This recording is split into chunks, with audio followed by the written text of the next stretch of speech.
All right, I want to show you something that always interests me here. Is that whenever I take off, I come back, there's something out on the rock. So every now and then, man, he leaves me a little message letting me know that he's around. But I also leave him a few things too. From what I gather so far, he likes my peanut butter and raisin sandwiches. And who wouldn't, right? Anyway, I think the Sasquatch, other than the grubs and stuff that it eats, look at this wonderful track right here. We eat a lot of the similar foods that the Sasquatch eats, believe it or not. I mean, it likes berries. We eat berries. Look at this thing right here. Berries of all sorts, huckleberries, um, raspberries, blueberries, blackberries. These are all on the menu of a Sasquatch. Look at beautiful trackage everywhere. And acorns, here he was stepping in here. Uh, acorns have been eaten by humans for thousands of years. It's like the present, past, present, and future of food if we're smart like the Sasquatch. So, I gotta come up here. Oh man, look at all this in here. I mean, he's digging in. So I see another track over here. Stuff that I haven't even seen yet. Take a look at this one. Yeah, just excellent Sasquatch action. And I'm gonna let you know something. Tracks don't lie, and neither do I. That's my motto. So just keep that in mind. You know, I'm I'm totally at ease with my mind that Sasquatch totally exists.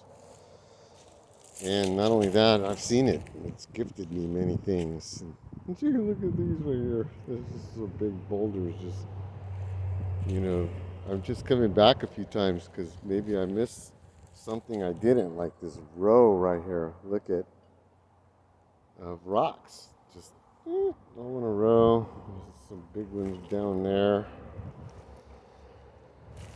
Humongous hands did this. It wasn't claws, by the way. These are hands. Incredibly large, strong, powerful hands.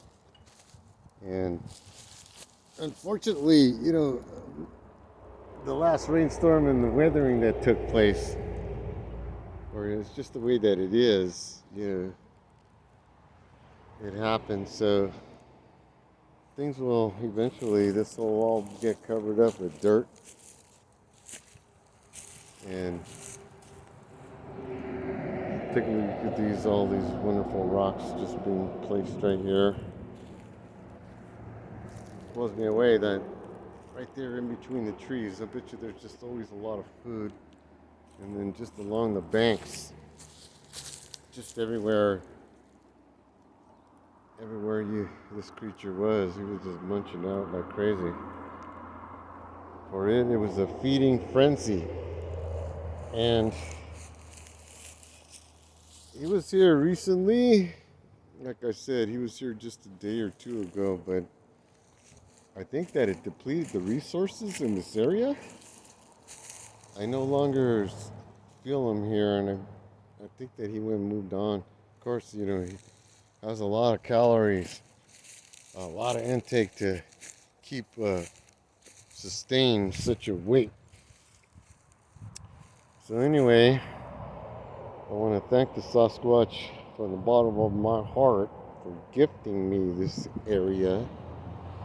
Can't believe my good fortune. As a naturalist, this is like, if I was a professional baseball player, this is hitting a grand slam in the bottom of the ninth inning to beat the Yankees, 5-4 in the bottom of the ninth. San Francisco Giants win. You know what I'm saying? Anyway, I'll talk to you a little bit later. I'm going to hike around and see other things where this creature was entering and exiting. It's just part of what I do as a tracker and a naturalist. I know people don't understand what I do or what I've done many of the times in my career. But one of the all-time favorite things that I do is tracking. And man, I don't know. I'm just about as happy as a clam in the mud flats at low tide. You know what I'm saying? Anyway, I'll talk to you soon.